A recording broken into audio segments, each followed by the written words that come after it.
क्या बोलते गए? आज से ठीक है। CH1 तो लेसन भी नया शुरू होगा।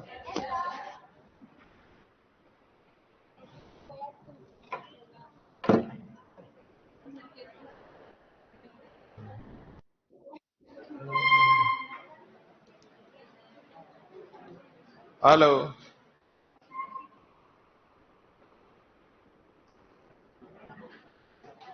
तो नए बच्चे कौन कौन है, हाथ खड़े कर दो। 1 2 3 4 और 6। ठीक है। तो हम कहाँ थे? एटॉमिक स्ट्रक्चर के अंदर। ठीक है। और इलेक्ट्रॉन प्रोटॉन की बात हो गई थी CH2 में। ठीक है। दोनों को मिक्स कर दिया। तो हमें जानना था इलेक्ट्रॉन प्रोटॉन न्यूट्रॉन तक। बीच बीच में हम बातें करते रहेंगे। आज बिल्कुल नया लेसन शुरू करेंगे। सर एटॉमिक स्ट्रक्चर का क्या होगा? उसमें आपको जो है लगभग 30 पेज छोड़ देने हैं। 30 पेज। कितने पेज छोड़ देने हैं? हाँ ऐसे 30 पेज छोड़ दो बिल्कुल। ठीक है। 30। 1 2 3 4। और जो बिल्कुल नए बच्चे हैं उनको तो कुछ छोड़ना है नहीं। CH2 वाले बिल्कुल वहां से शुरू करना है जहां से खत्म किया है। ठीक है। दोनों साइड। दोनों साइड के कितने? हाँ अभी तक कितने पेज हुए? 4 पेज हुए ना। 4 पेज में तो इतिहास ही खत्म नहीं हुआ। और कितने पॉइंट है हमारे पास में? हाँ ये पूरा एक 30 पेज। 30 पेज छोड़ दो। हाँ हाँ हाँ ऐसा भी कर सकते हो। ऐसा भी कर सकते हो। अभी से स्टार्ट कर दो। फिर जो पेपर है वो उसके आगे लगा लेना। स्पाइरल अगर किसी के पास है तो उधर से निकाल लोगे और आगे लगा दोगे। Very good. ये भी कर सकते हो। और जिन्होंने जिन्होंने लिख लिया है और जिनके स्पाइरल वाला सिस्टम नहीं है वो 30 पेज छोड़ सकते हैं। अच्छा ये भी कर सकते हैं कि 4 पेज जब लेसन स्टार्ट होगा। ठीक है। नहीं नए 30 पेज छोड़ दिएगा। यहाँ छोड़ो मत, दोबारा पढ़ाऊंगा। 4 पेज दोबारा पढ़ाऊंगा ये। ठीक है। स्टार्ट करो। आज से स्टार्ट करो।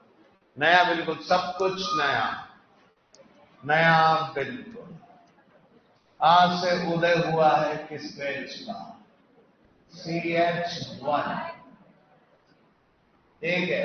अब सब जने किस में आ गए हैं? CH1। इस साल जेट का टॉपर किधर से मिलेगा आपने? हाँ तो बढ़िया बैच है। कौन सा बैच है? CH1। CH1 के सभी बच्चों को 2 चीजें बिल्कुल आनी चाहिए। ठीक है। एक तो परमाणु क्रमांक। परमाणु तो ये तो सबसे पहले नोट कर लेना। क्रमांक कितने से कितने तक? 1 से लेकर 30 तक। हाइड्रोजन से लेकर जिंक। परमाणु क्रमांक ऐसे याद होने चाहिए मक्खन की तरह। बीच बीच में मैं पूछता रहूंगा। ठीक है। और 1-2 क्वेश्चन परमाणु क्रमांक से भी मिलेंगे इस बार टेस्ट में आपको। कोई दिक्कत? दूसरा आपको याद होने चाहिए परमाणु भार। परमाणु भार जो मैंने लिखवा रखे हैं। परमाणु भार को A से प्रदर्शित करते हैं, क्रमांक को Z से प्रदर्शित करते हैं। ये चीज याद होनी ही चाहिए। ये मोस्ट इंपॉर्टेंट है। बिना इसके चीजें अधूरी। तो ये कैसे 1 से लेकर 30 तक मैंने लिखवा रखे हैं। जो नए बच्चे हैं उनको पड़ोस में बैठे पुराने बच्चे से वो चीज उतार लेनी है पहले ही पेज पे। तो पहले पेज पे कौन सी 2 चीजें आपको उतार लेनी है? परमाणु क्रमांक और परमाणु भार। बाकी टेंशन नहीं लेनी है कि भैया पुराना क्या होगा, पुराना क्या पढ़ा है। वो सब बिल्कुल नया है। बीच बीच में सारी चीजें बताता रहूंगा लेकिन ये 2 चीजें मुझे चाहिए। एक तो परमाणु क्रमांक और एक परमाणु भार। चले आगे तो नोट कर लो बैच कौन सा है, CH1, और क्या पढ़ना है, परमाणु क्रमांक, परमाणु भार। ये दो चीजें आपको कॉपी में लिख लेनी है। कॉपी के पेज कैसे करने सर, ठीक है, परमाणु संरचना फिर से पढ़ाएंगे बेटा। ऑनलाइन वालों को क्या करना है, ठीक है, वो जो 4 पेज लिखे हैं उसके आगे से शुरू कर देना। ये 4 पेज दोबारा वापस से जब परमाणु संरचना लिखाऊंगा तब पढ़ाऊंगा, तो पुराने बच्चों को वापस से पूछूंगा, क्योंकि बिल्कुल नया है तो सारी चीजें नहीं करेंगे, ताकि उलझन ही खत्म हो जाए। पहले मैं सोच रहा था कि परमाणु संरचना 3 दिन का ही हुआ है, 4 दिन का ही हुआ है, मैं लिखवा के वापस करवा देता हूं। अभी मैं ये एक्सपेरिमेंट RG1 में करके आया और ये फेल हो गया है इसमें, क्योंकि जो पुराने बच्चे हैं वो देख रहे थे मुंह, नए बच्चे उतनी स्पीड से ग्रैप्स नहीं कर पा रहे थे। तो इसका मतलब अपने को नया ही शुरू कर देना चाहिए। एक्सपेरिमेंट फेल हो गया उधर, तो मैंने कहा अभी जाते ही एक्सपेरिमेंट नया कर देते हैं। आई बात समझ में? CH2 में कैसे चलना है, नया लेसन, सब कुछ नया। नए लेसन का क्या नाम है, रसायन विज्ञान की मूलभूत अवधारणा, बेसिक कॉन्सेप्ट ऑफ केमिस्ट्री, रासायन विज्ञान की मूलभूत अवधारणा। कतई जहर लेसन है, इसको शुरू नहीं करना चाह रहा था मैं, लेकिन ये लेसन ऐसा है कि मुहूर्त इसी से होता है, कुछ भी कर लो भले। और ये बहुत खतरनाक लेसन है, जहर लेसन है। ये अगर आपने पी लिया शिव बन के, तो फिर आप भगवान हो जाएंगे केमिस्ट्री। इतना खतरनाक लेसन। और अभी हमारे पास टाइम है, तो आहिस्ता आहिस्ता इसको पढ़ लेंगे, तो ये आपको जहर भी नहीं लगेगा, ठीक है। तो धीरे धीरे हम इसका नाश कर देंगे। आई बात समझ में? रासायन विज्ञान की मूलभूत अवधारणा है, जेट का पहला लेसन है, और CUT में ये नहीं है, CUET में ये नहीं है। जेट में कितने क्वेश्चन आते हैं सर इससे? जेट 2020, ठीक है, जेट 2020 में 2 क्वेश्चन आए हैं। Jet 2019,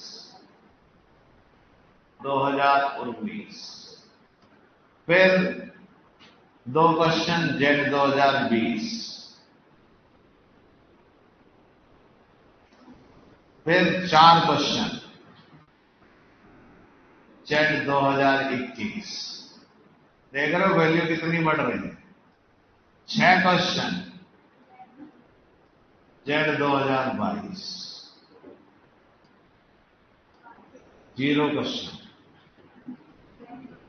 jet 2023, 0 question.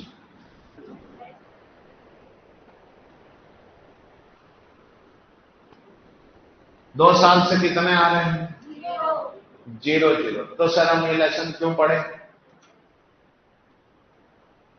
कभी भी हालात बदल सकते हैं, जज्बात बदल सकते हैं, इसलिए इसको पढ़ना जरूरी है। और ये केवल लेसन नहीं है, या पिलर है केमिस्ट्री का।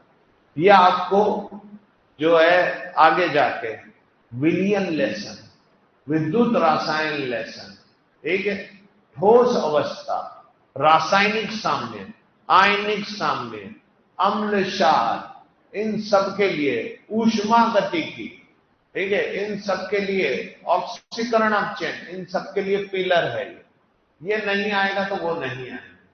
तो भले ही इसके खुद के कितने हैं? 0, लेकिन ये दूसरी जगह बहुत सपोर्ट करता है। अब बात करते हैं CUET 2024। ये लेसन सिलेबस में नहीं होते हुए भी कितने क्वेश्चन आए? 4 क्वेश्चन। अब देख रहे हो, सिलेबस जैसी कोई चीज दुनिया में बची नहीं। प्योर मोल का क्वेश्चन, मतलब रिलेटेड भी नहीं, प्योर मोल है ही नहीं, कोई मोल ही पूछ रहा है, बताओ इसके अंदर अणुओं की संख्या सबसे ज्यादा किसमें होगी, मोल जिसमें ज्यादा होंगे उसमें अणुओं की संख्या ज्यादा होगी। इसका मतलब प्योर क्वेश्चन मोल का पूछा गया है। और इनडायरेक्ट क्वेश्चन 3, टोटल सीयूटी 2024 में इस लेसन से कितने क्वेश्चन थे? 4। तो भरपाई किधर हो गई? सीओटी। और ऐसा नहीं कि जेट में और कहीं काम नहीं आया, ऊष्मा गतिकी में काम आया, परमाणु संरचना में भी थोड़ा बहुत काम आया, हर जगह काम आ रहा है। तो 2 साल से नहीं आ रहा है, इसका मतलब इस साल हो सकता है कि नहीं आया, हो सकता है कि आ जाए। ठीक है, ज्यादा संभावनाएं आने की है।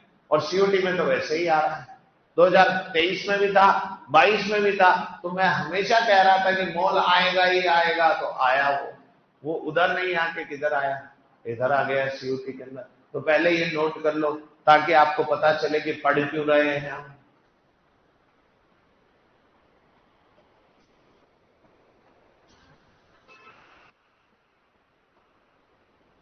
रसायन विज्ञान की मूलभूत अवधारणा।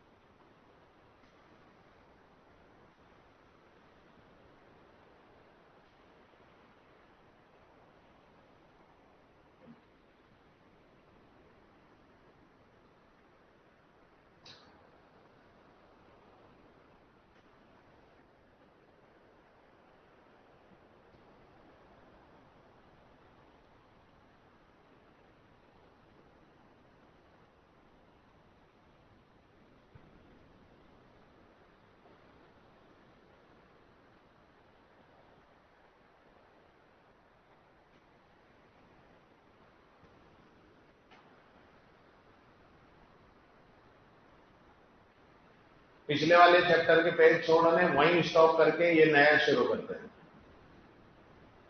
ठीक, वहीं स्टॉप करके क्या शुरू कर देना, नया शुरू कर देना। कोई दिक्कत?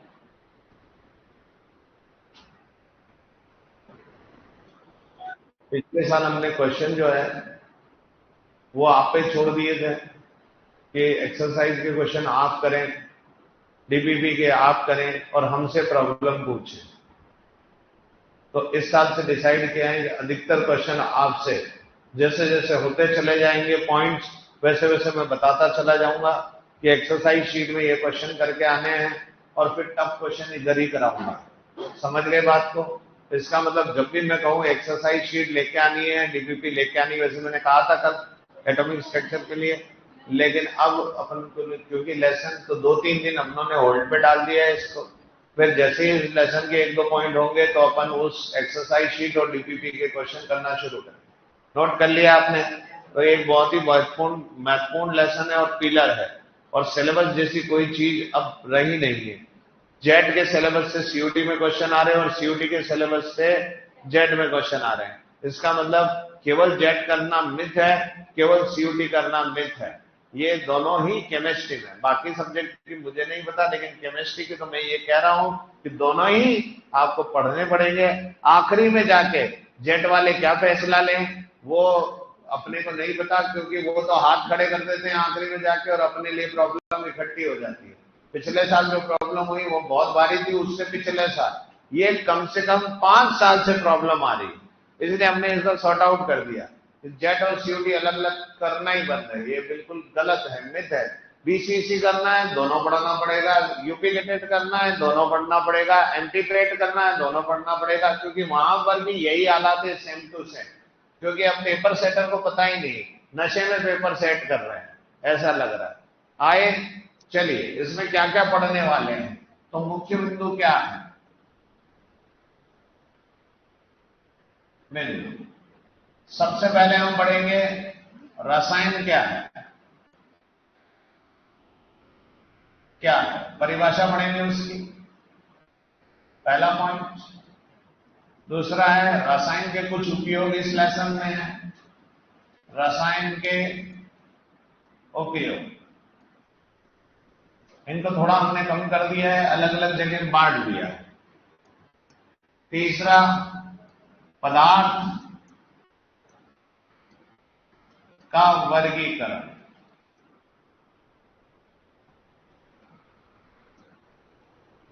पदार्थ का वर्गीकरण, पदार्थ के वर्गीकरण में से क्वेश्चन जेड 2022 का है। रसायन के उपयोग से क्वेश्चन जेड 2022, जेड 2023, सीयूईटी 2022, 23 और 24, तीनों जगह से यहां से क्वेश्चन। सर सीयूईटी में तो ये उपयोग जो पढ़ाए जाएंगे ये अलग अलग जगह और भी है। जैसे कुछ दैनिक जीवन में रसायन वहां मिलेंगे आपको, दर्द निवारक में यहां भी पढ़ाऊंगा, वहां भी लोग बाग पढ़ाएंगे आपको। तो कुछ क्वेश्चन मैच कॉमन है, इसलिए यहां लिख रहा हूं। 4th नंबर में आपके पास होगा मात्रक व इकाई। इससे आपको न्यूमेरिकल करने की समझ उत्पन्न होगी। 5वें नंबर में बात करेंगे, ये आया था ICAR 2020, यहां से क्वेश्चन, उसके बाद से गायब। सार्थक अंक, सार्थक अंक आया था जेट 2021, IIT मेंस 2023 और 24। सार्थक अंक मार्केट में चल रहे हैं, कभी भी पूछे जा सकते। उम्मीद इसी साल से थी, लेकिन इस साल धोखा हो गया, आया नहीं, तो अब उम्मीद है कि अगले साल आ जाना चाहिए।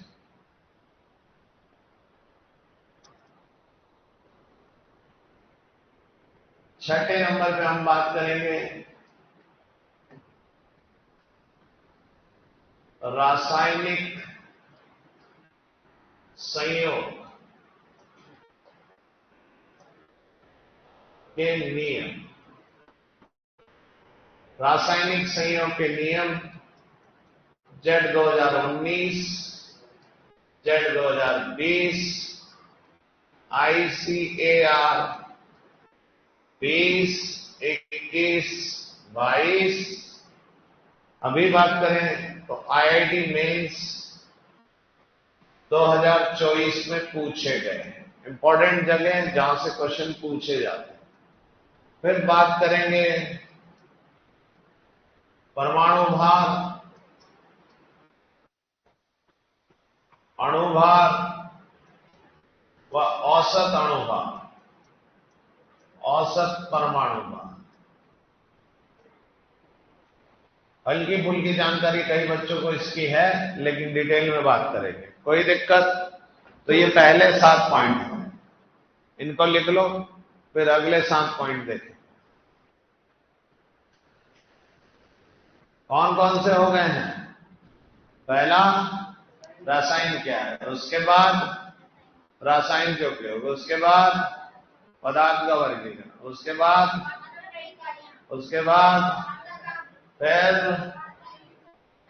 फिर परमाणु भार, अणुभार, औसत परमाणु। परमाणु भार किसमें पूछे गए हैं? अणुभार और ये जेट 2019 और 20। अभी कहां पूछा गया है? IIT mains 2023। पिछले साल यहां से बहुत क्वेश्चन। सर IIT थोड़ी करनी है हमको, जेट और सीयूटी का लेवल IIT के बराबर आ गया है, और IIT के क्वेश्चन जेट और सीयूटी के अंदर आने लग गए। आई बात समझ में? नोट कर लो। कर लिए? हाँ, बहुत तेज हो रहे हैं। कर भी लिए, लेकिन भी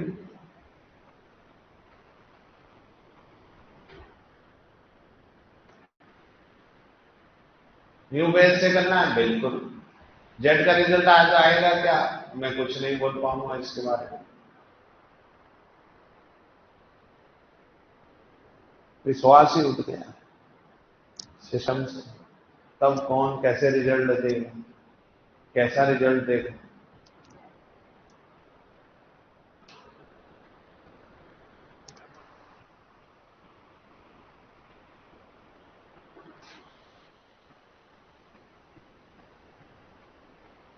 पुराना टॉपिक छोड़ना है, हाँ बिल्कुल, नया करना है, बिल्कुल।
टेस्ट में क्या आएगा, अभी से जो पढ़ाएंगे शनिवार तक वही आएगा टेस्ट।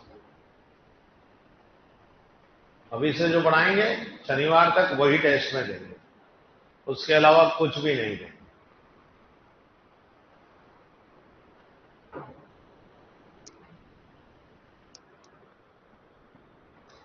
लेकिन परमाणु क्रमांक, परमाणु भार तो याद कर लेने हैं, बीच बीच में मैं पूछता रहूंगा।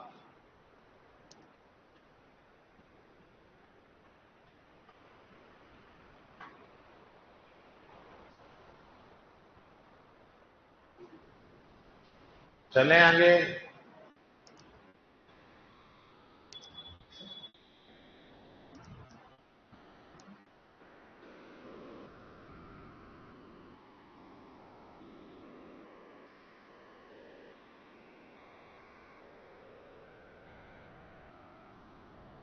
डन।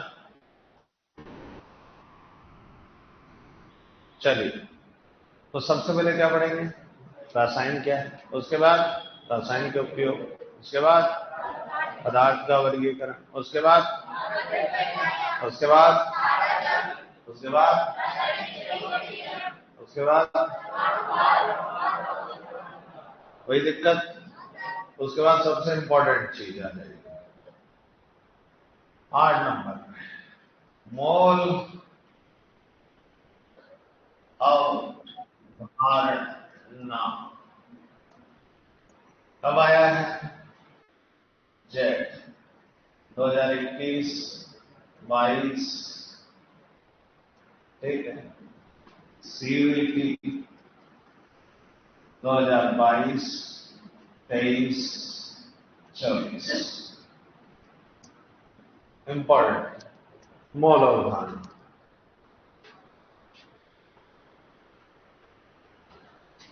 मोल अवधारणा के बाद में सांद्रता है,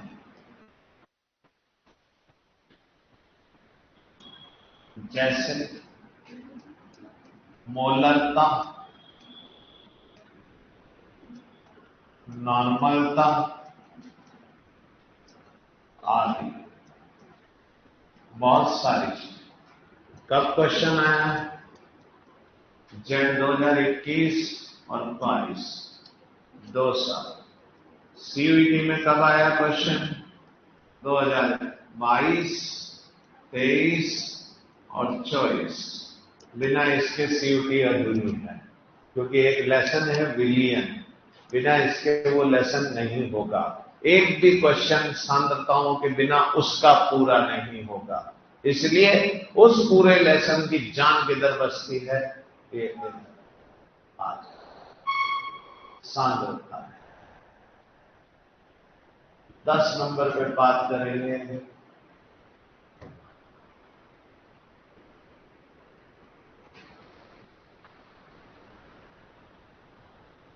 प्रतिशत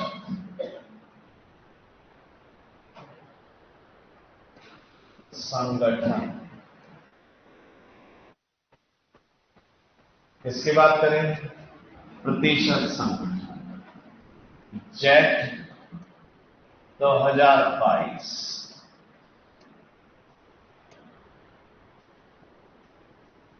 IIT मेंस 2022-23 11 नंबर में रस समीकरण मिति व सीमा कारक।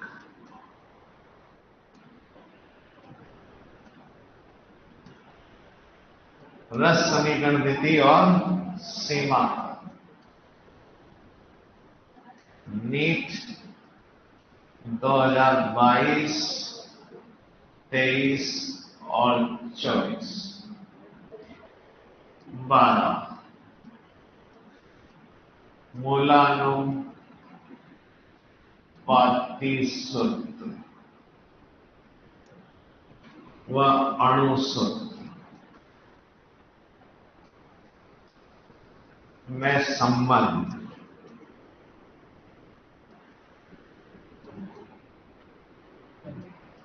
जेट 2022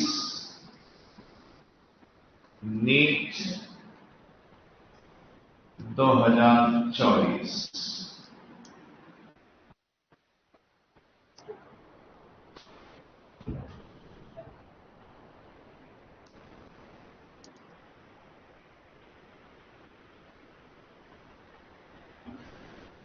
सर ऑफलाइन वालों का रूटीन क्या है? अभी वो समझ जाए थोड़े दिन, फिर उसके बाद उनको पता लग जाएगा तो फिर मैं आपको बता दूंगा।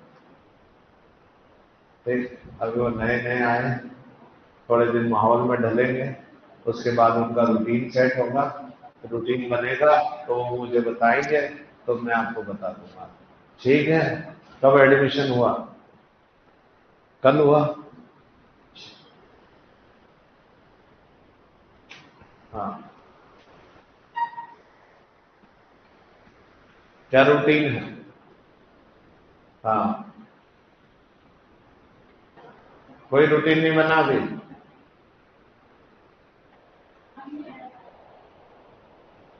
हाँ,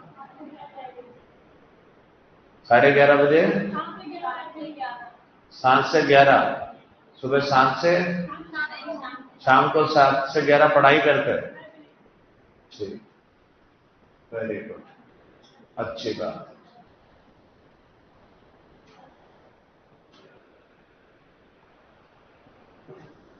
ठीक है, इस बार इस लेसन को कंसाइज कर दिया, इससे कई चीजें दूसरे चैप्टर में डाल दी गई है क्योंकि वहां उसकी ज्यादा जरूरत पड़ती है। इसमें लास्ट पॉइंट में हम लिखेंगे अन्य जानकारी। हमेशा लास्ट पॉइंट किसका रहेगा? जानकारी।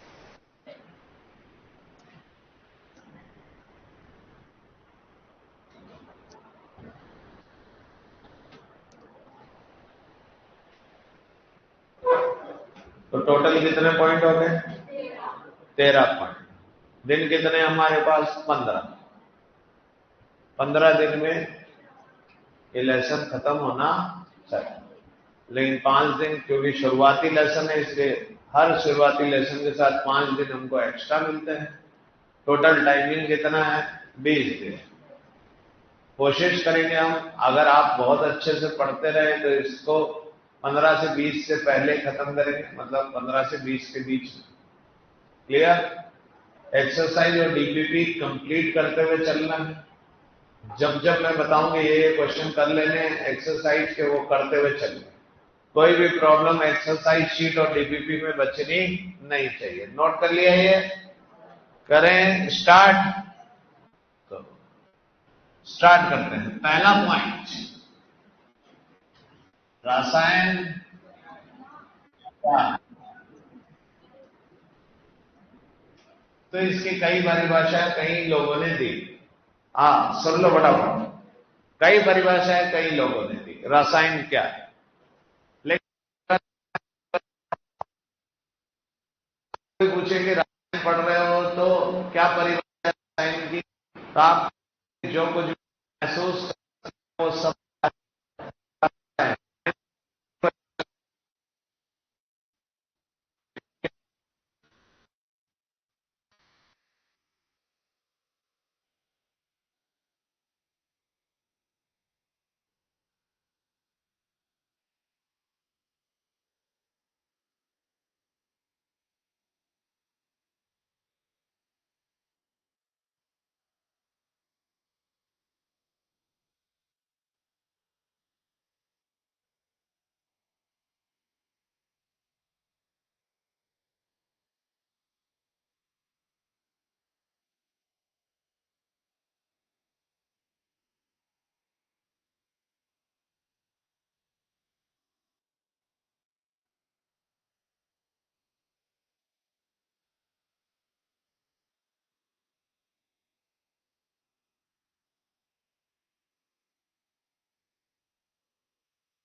हाँ,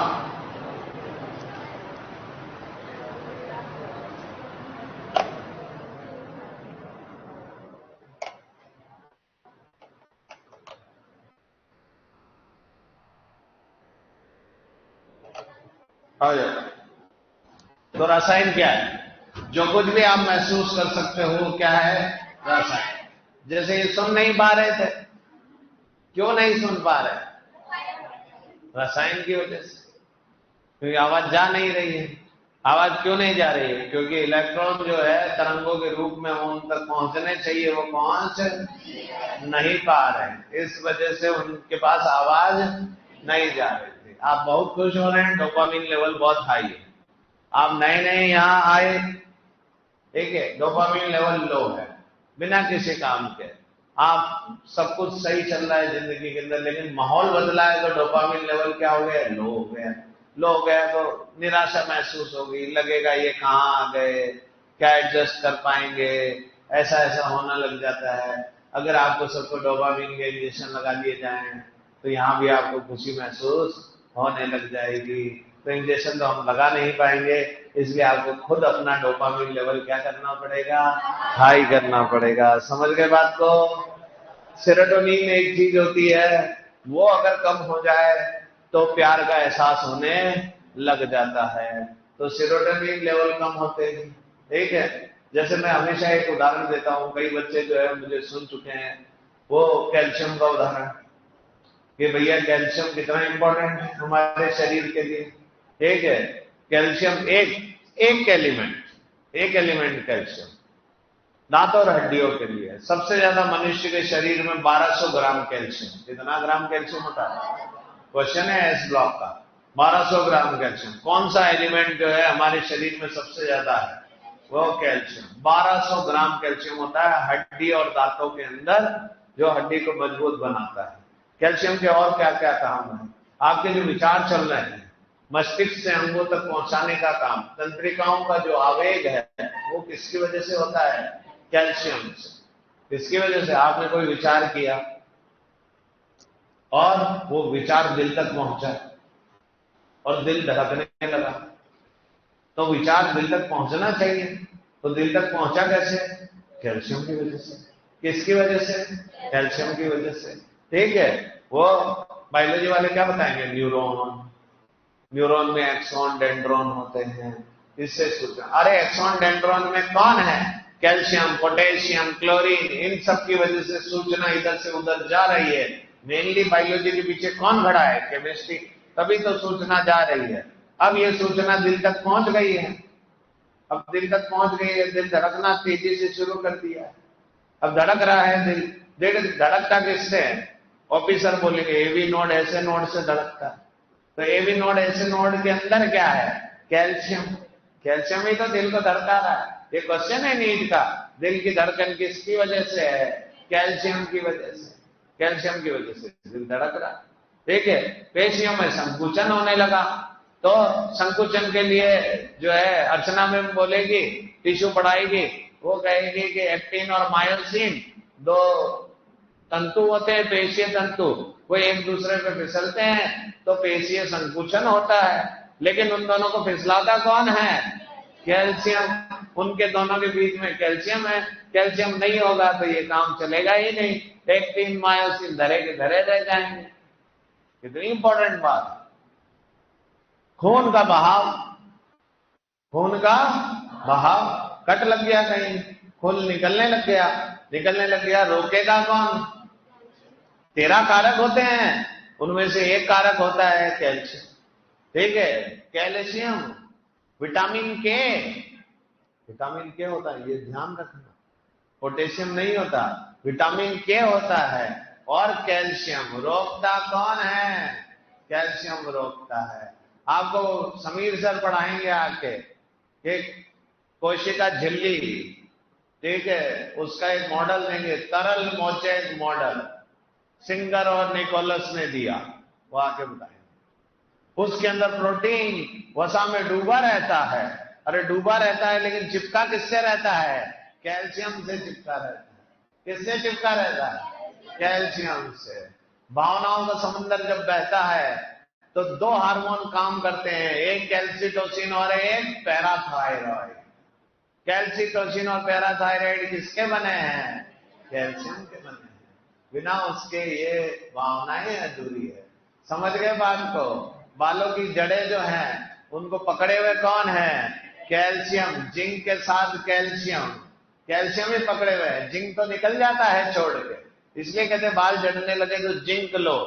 ठीक है, विटामिन एच और जिंक सबसे मेन जो टेबलेट होती है, विटामिन एच और जिंक की। बालों का सफेद होना, उनका जड़ जाना, उसके लिए 2 ही कारक इंपॉर्टेंट है। बाकी मार्केट में तो दवाइयां हजारों चल रही है, लेकिन रीजन क्या है? विटामिन एच और जिसको बायोटीन बोलते हैं, विटामिन एच को, और जिंक, क्योंकि कैल्शियम तो पकड़े रहता है। कैल्शियम छोड़ दे तो पूरे बाल निकल जाए। तो ये कैल्शियम, एक छोटी सी चीज और इतना बवाल कर रखा है। मैग्नीशियम, मैग्नीशियम, मैग्नीशियम है, कहां काम आता है? Centre dogma. सेंटर डोगमा जानते हो? समीर सर आके पढ़ाएंगे कि डीएनए, डीएनए से बनता है आरएनए, आरएनए से बनता है प्रोटीन। यही जीवन का सत्य है। ये वो क्या कहेंगे? यही जीवन का सत्य है, जिसे सेंटर डोगमा कहते हैं। डीएनए, डीएनए से आरएनए, आरएनए से प्रोटीन। बस ये बात कह के तो चले जाएंगे, लेकिन डीएनए, डीएनए की प्रतिकृति होती है तो रिस्ट्रिक्शन एंडोन्यूक्लियस आते हैं और वो काटना शुरू करते हैं डीएनए को, जिसको आणविक कैचिया कहते हैं। लेकिन डीएनए वापस भी तो जुड़ेगा, जुड़ेगा तो वहां लाइगेज एंजाइम आता है और लाइगेज जोड़ना शुरू करता है। और लाइगेज जब जोड़ता है तो वो मैग्नीशियम से जोड़ता है। किससे जोड़ता है? अब काम मैग्नीशियम का शुरू हो रहा है, मैग्नीशियम से। फिर जो आरएनए है, कौन सा आरएनए? सेंट्रल आरएनए, जिसको मैसेंजर आरएनए बोलते हैं, एमआरएनए। वो सूचनाओं को, डीएनए की सूचनाओं को वो कहां लेके जाता है? वो राइबोसोम में लेके जाता है। राइबोसोम कहां होते हैं? अंतःप्रद्रव्य जालिका। ये बायोलॉजी के सारे क्वेश्चन बोल रहा हूं मैं, ये सब जेट के अंदर, सीओटी के अंदर आते हैं। राइबोसोम कहां जुड़े रहते हैं? अंतःप्रद्रव्य जालिका पर। ये कौन से अंतःप्रद्रव्य जालिका कहलाती है? ये रफ ईआर है। ठीक है, एक खुरदरी होती है और एक चिकनी होती है। खुरदरी वाली प्रोटीन का निर्माण करती है। क्यों करती है? क्योंकि उसमें राइबोसोम चिपके रहते हैं, और वो राइबोसोम किससे चिपके रहते हैं? मैग्नीशियम से चिपके रहते हैं। किससे चिपके रहते हैं? मैग्नीशियम से। फिर उन राइबोसोम में 2 इकाइयां होती है, सब यूनिट।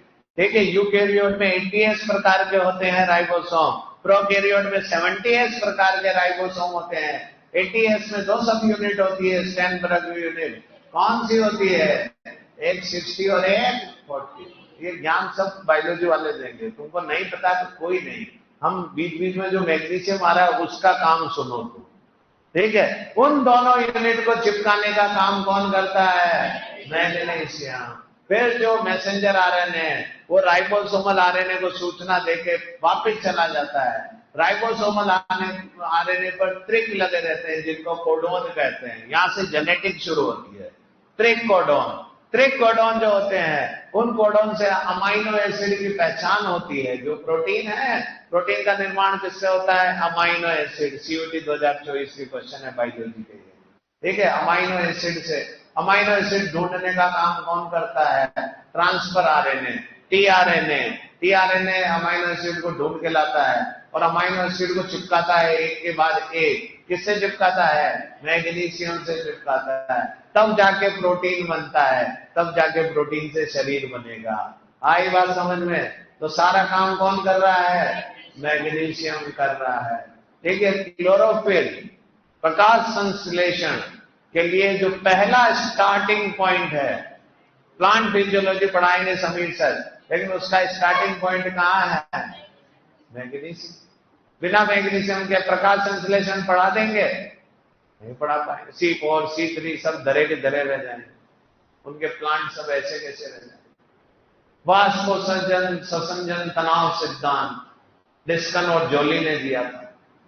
उसके अंदर पौधे खींचते हैं। किसको खींचते हैं? वाष्पोत्सर्जन होता है, पानी को नीचे से खींचते हैं, तो तनाव होता है। वाष्पोत्सर्जन स्वसंजन तनाव सिद्धांत, इसमें पोटेशियम का रोल है। किसका रोल है? पोटेशियम हो ही नहीं हो तो स्टोमेटा खुलेंगे ही नहीं। रंध्र पत्रियों के जो पत्तियों के रंध्र है वो खुलते ही नहीं है। खुलेंगे ही नहीं तो वाष्पोत्सर्जन कहां से होगा? वाष्पोत्सर्जन नहीं होगा तो तनाव कहां से होगा? तनाव नहीं होगा तो जमीन से पानी कहां ऊपर जाएगा? पूरा का पूरा समीर सर की बायोलॉजी फेल हो जाएगी। इसलिए केमिस्ट्री। इसलिए विज्ञान का केंद्र कौन है? ये मैं नहीं कह रहा, ये एनसीईआरटी कह रही है। सिलेक्शन का केंद्र कौन है?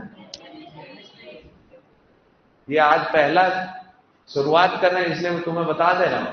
बायोलॉजी में सब बराबर करके आते हैं, एग्रीकल्चर में सब बराबर करके आते हैं। नंबर देख लेना जब आएंगे तो सबके लगभग लगभग लगभग लगभग बराबर चलेंगे।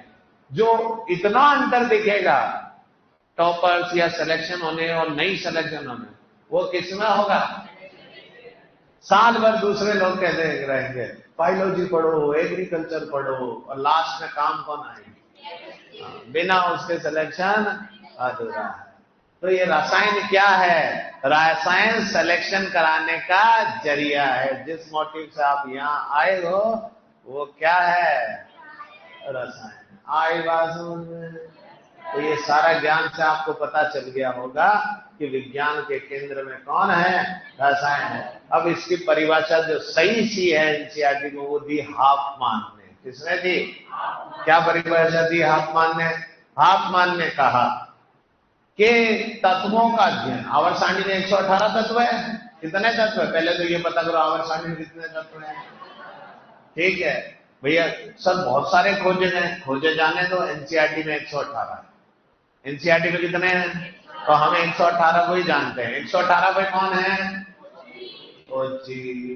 ठीक है, आपको सभी आता है कैसे? विज्ञान का केंद्र कौन है? इसलिए सब तक इधर उधर घूमते रहते। समझ गए बात? जैसे लिलियेसी, जैसे लिलियेसी जानते हो? हेलियम सेपा आता है जिसमें। हेलियम सेपा जानते हो? कांदा, कांदा। हेलियम सेपा कांदा ही है। ठीक है, कांदे काटने पे आंसू आते हैं। किसकी वजह से आ रहे हैं? Allyl, sulphide, mainly sulphur. सरसों, बेसिका कैम्पेस्ट्रिस, बेसिक एसिड, क्यूसीफेरी का है, बेसिका कैम्पेस्ट्रिस। मूली, बेसिका रापा, ठीक है। पत्ता गोभी, फूल गोभी, बेसिका ओलिवेशिया, बेसिका कैपिटाटा, है कि नहीं? उनमें भी जब काटते हो तो आंखों में लगती है। सरसों के तेल आंखों में क्यों लग रहा है? सल्फर, सल्फर ही तो है जो आंखों में लग रहा है। और सल्फर किससे रिलेटेड, समझ गए बात? सोलोनम ट्यूबरोसम, सोलेनेंसी। आलू है कि नहीं? आलू में क्या है? स्टार्च। स्टार्च क्या है? केमिस्ट्री पढ़ोगे किसमें? केमिस्ट्री पढ़ोगे कि नहीं? सोलोनम ट्यूबरोसम कौन होता है?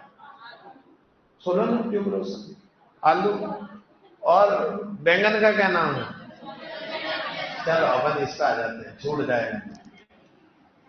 समझ गए बात को? जैसे आम क्यों खाना चाहिए? मेंजीफेरा इंडिका, मेंजीफेरा इंडिका ही है, क्यों खाना चाहिए? क्या मिलता है आम से ऐसा? Vitamin A. आम से क्या मिलता है? और आंवले से सारे विटामिन को। विटामिन किससे बने हैं? Carbon, hydrogen, oxygen. क्या है? तो विज्ञान का केंद्र क्या है? समझ गए बात को? रसायन क्या है? तत्वों का अध्ययन, तत्वों से बनने वाले यौगिकों का अध्ययन, उनमें होने वाले अंतर परिवर्तन का अध्ययन क्या है? रसायन। प्रकृति में जितने भी तत्व मिल रहे हैं उनका अध्ययन क्या है? रसायन। उनसे बनने वाले यौगिकों का अध्ययन क्या है? रसायन। आई बात समझ में? परिभाषा लिख देते हैं। तत्वों का अध्ययन उनसे बनने वाले यौगिकों व उनमें होने वाले अंतः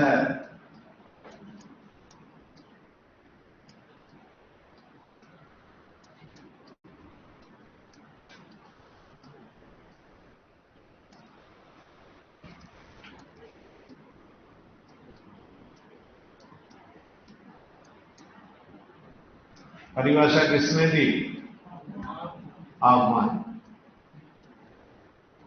तो रसायन की परिभाषा देने वाला आदमी कौन है? आपको। एनसीईआरटी कहती है विज्ञान का केंद्र, विज्ञान का केंद्र रसायन है।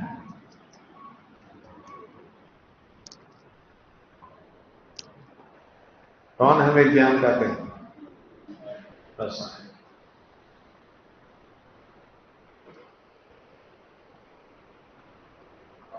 ठीक है, आज की कहानी ठीक है। आज कल की शुरुआत की थी इसलिए आपको थोड़ा बहुत ज्ञान दिया। कल सिर्फ रसायन की बात करेंगे और किसी की बात नहीं करेंगे। क्लियर? डन।